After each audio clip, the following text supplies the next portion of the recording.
இன்றைக்கி நம்ம கோதுமை மாவு போண்டா எப்படி செய்கிறதுன்னு பார்க்கலாம்.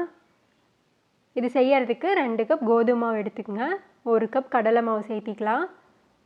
தேவையான அளவு உப்பு, கொஞ்சம் கொஞ்சமாக தண்ணி ஊற்றி மிக்ஸ் பண்ணிக்கோங்க.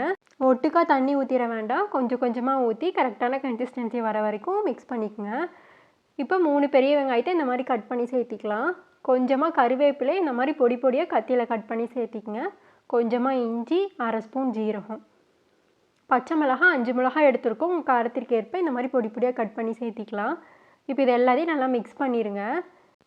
கடாயில் தேவையான அளவு எண்ணெய் ஊற்றி எண்ணெய் காய்ஞ்சதுக்கப்புறமா ஸ்டவ்வை மீடியம் ஃப்ளேமில் வச்சு இந்த மாதிரி கொஞ்சம் கொஞ்சமாக மாவு எடுத்து உள்ளே சேர்த்திக்கலாம். இது 2 சைடு வேகணும். இந்த மாதிரி திருப்பி விட்டுக்கிட்டே இருங்க. அவ்வளோதான், இப்போ 2 சைடும் வெந்துடுச்சு. நமக்கு சூப்பரான கோதுமை போண்டா ரெடி.